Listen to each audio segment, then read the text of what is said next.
สำบายดีพี่น้องสำบายดี FC ทุกคนทุกท่านเนาะมื้อนี้ก็สิปลงศพแม่ใหญ่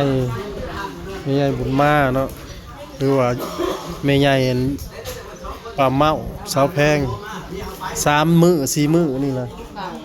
มื้อนี้เพิ่นสิเอาลงแล้วก็ซุมเฮาเก็บเงินประกันภัย3มื้อ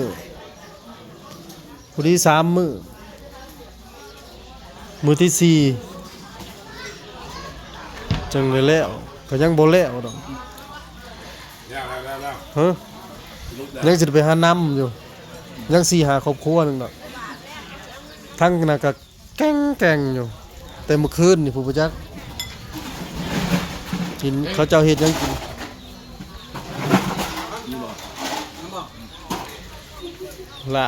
ลาบเนื้อก้อยขมพี่น้องทั้งต้มทั้งหยังหมดหาเงินเด็กผู้หาเงินเนี่ย3,000 บาท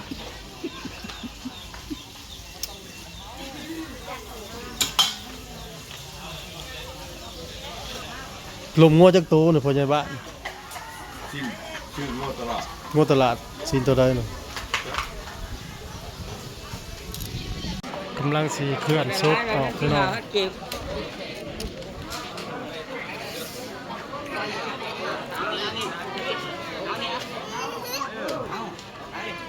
เลยมาคันบ่อยากนะย่านว่าเหรอบ่อยากนะมาแล้ว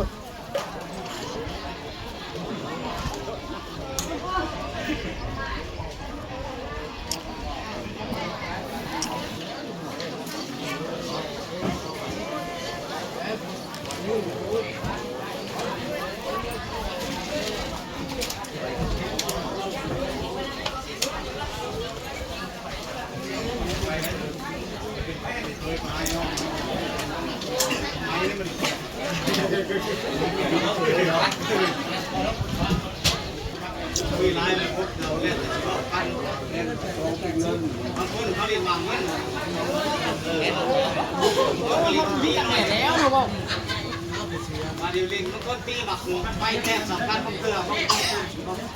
คนนาทีแบบคุณน้ำรังอะไรกินมันเกิดลูกก่อนจะกินเนาะแต่พี่ทุกอย่างเด็ดหมูไปแต้มสำคัญไปลูกก่อนเอ๊ะลูกก่อนเชี่ยไปต้นกันเกินลูกก่อนลูกแล้วเชี่ยคนแบบคนลูกก่อนได้เขาเรียกมันแค่ซ้อนไปเรื่อยอันนี้เฮ็ดได้บ่เก็บบางอย่างไว้ให้ผู้จัวบวชใหม่ย่อเนาะย่อหีบไปตามนี่นาทีมันมาพูดแค่ยืน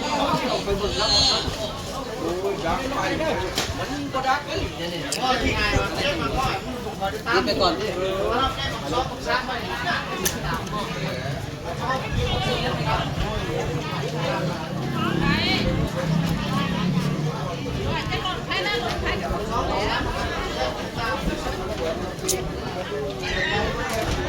มาเชียร์ใจเชียร์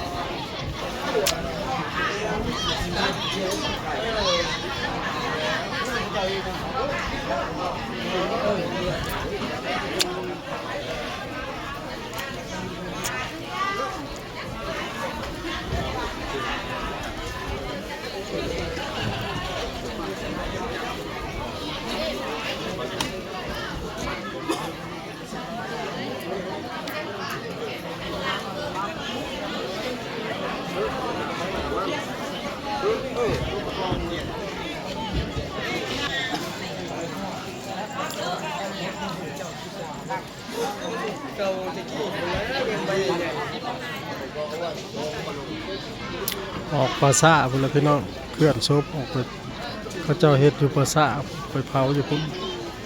บ่ได้เอามื้อหน้าพุ่นละคนก็เอามื้อหน้าเนาะมื้อหน้าเจ้าของ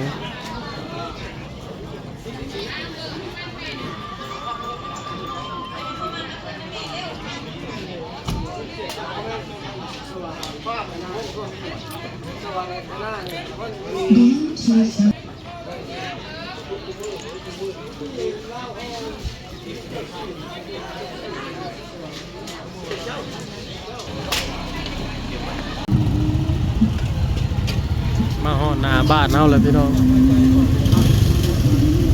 มาฮอดนี่เพิ่นก็จอดจูงให้จัวก็แม่ค้าวจูงเนาะ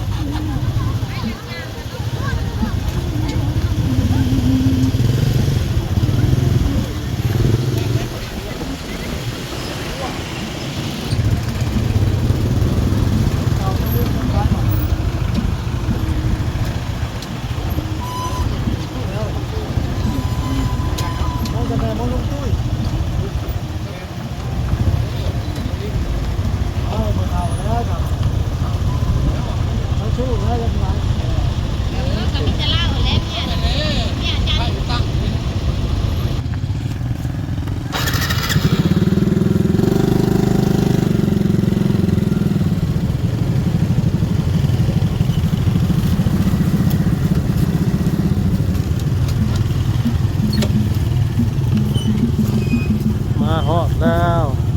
บ้านใหม่ใหญ่ๆบุญมาก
บ่ได้มามื้อน่ะข้าวพี่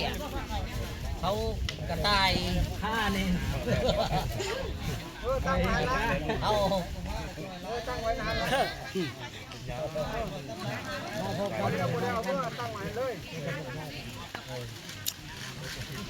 เลยเขาจะไปบ่มาก็บ่ได้เห็นหมอสู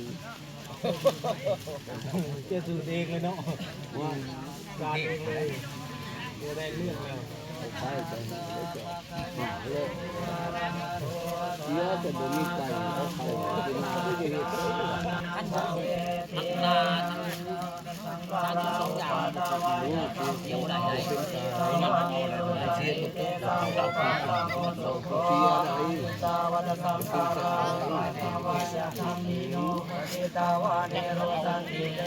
ุกนี่ห้องนี่นะทั้งพวก บ้านนี้นะ ลูก เรียนเราปาทำสุขบ้านตัวเองครับเนี่ยจามาริสาเรตาเทวะหังมาริสามีนาทีเวตาสังสายโยเห็นไหมครับเรือมาอยู่นี่คน3 คนมันก็สิไปแล้วน้องของเราอันนั้นเขาคำปานตายมาจุดสื่อเอาตัวแดงไปมาอวดได้อยู่อันนี้อยู่ของการนั่นแหละเดี๋ยวทำการเด้อไปไปไปยาเด้อเด้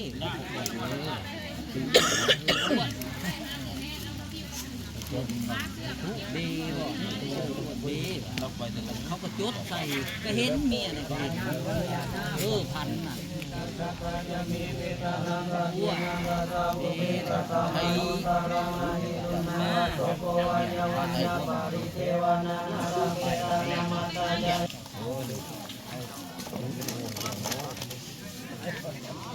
ทย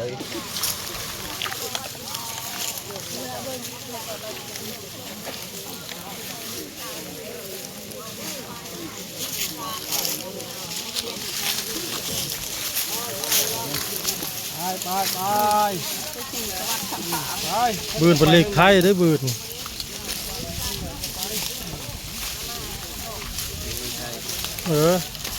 ตัวเด็ดๆเลยเด้อคนก็หลายอยู่เนาะมาส่งแม่ใหญ่อืม